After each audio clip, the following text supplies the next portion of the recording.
Those memories.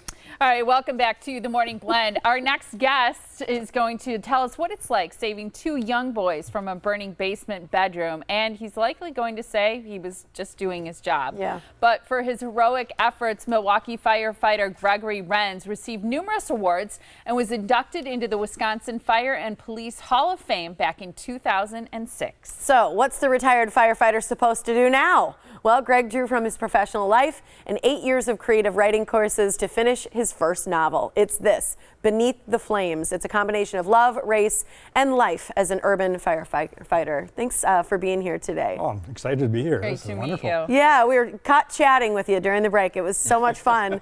I think your background is wonderful. How many years were you a firefighter? 28 years. 28 years. Thank you for your service. Well, thank you. And then after this experience with the kids in the basement, tell us a little bit about what happened that day. Okay, I was the captain on Engine 24 in Northside Company, and around 2:30 in the morning we got a report of a fire on North 67th Street.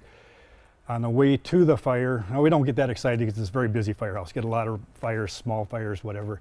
On the way there, it's sleeting out, we're slipping and sliding, and we get a report over the rig radio that there's two children trapped in the burning basement. Now we get a little excited. The adrenaline starts pumping. So we turn onto North 67th Street. It's loaded with smoke. As we make our way down the street, lady comes running out of the smoke. It's loaded with smoke, so it's atmospheric inversion where the smoke just hangs over.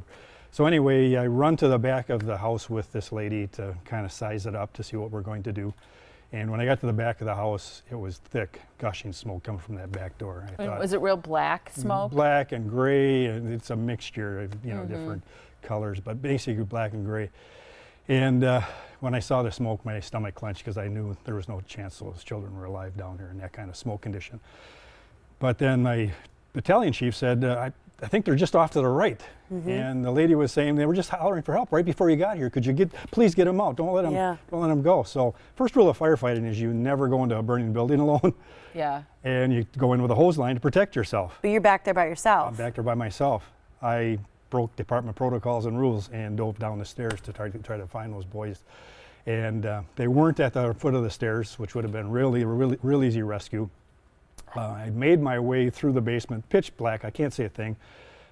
Miraculously, and this is part of the story, I went right to the boys. I found them immediately. And when I found them, they were both lifeless, limp and lifeless, and there again, I knew they were gone. There was no chance these boys could possibly be alive in that atmosphere. So I got them out, both of them. They're like 7 and 3. The little guy was limp and lifeless just like the older one, and I'm just devastated. So anyway, I got them out and we fought the fire, and afterward we went up the basement stairs to get out of the building. And I knew what I was going to see. It was going to be 2 bundles covered by bright plastic yellow sheets, and it wasn't. There was nobody there. Chief Jones came running across the yard and says, "Engine 24, nice job. Both boys were resuscitated on scene. They're on their way to the hospital. They're awake and breathing on their own." Wow. Oh, that is so touching. Yeah, and there's a lot more to the story. I wish I had time to tell you the whole story. But if you come to Boswell Books tonight, you can hear the whole story. You're going to tell the whole story. Yeah, I'm going to all the details, absolutely. Well, one of the things I know from my experience in news reporting was that firefighters, police officers, really all the people involved in rescue operations rarely will talk about, or they're adverse to talking about being a hero. They don't like that label. Absolutely. They often won't share these experiences. So I appreciate that you're doing that. But you seem like a humble guy. It's probably hard for you to do that. Well, I received a bunch of awards for this, obviously. A lot of awards. Yeah, got one there. Yeah. Thanks. But so I had to talk at the award ceremonies, and my battalion chief says, "I don't want you getting up there and just saying you were doing your job. That's too good a story. You need to share that story." Wow. And when I share the story, I make it very clear that it wasn't just one firefighter making a rescue. It was the entire Milwaukee Fire Department, with the dispatchers giving us good information, the chief having paramedics on scene so they could be resuscitated immediately. And interestingly enough, when I told that story, that's what kind of led into my writing career, because as I told the story at these award ceremonies, I noticed just the emotional impact it had. There would be tears rolling down people's eyes, and afterwards reporters coming up and go, "I've never been so moved by such a story." And I just thought, boy, if I could learn how to do that on a page, wouldn't that be like an amazing thing to be able to do, to share stories like this in a fictional way that would move people? Yeah. So when I retired, that's where I decided, you know what, maybe I would like to write a book. You know, how hard could it be, right? 8 years of classes later, you come up with this one. Yeah. Now, this is a fictional book. It is, yes. Clearly, you're drawing on a lot of your experiences as a real-life firefighter. Yes. This one, the guy doesn't fare so well with his rescue. Is that correct? He carries a lot of guilt. Yeah, he does. That's like the inciting incident. That's where it starts out, whereas he's not able to. Of course, I'm kind of wrecking the first chapter, but that's okay.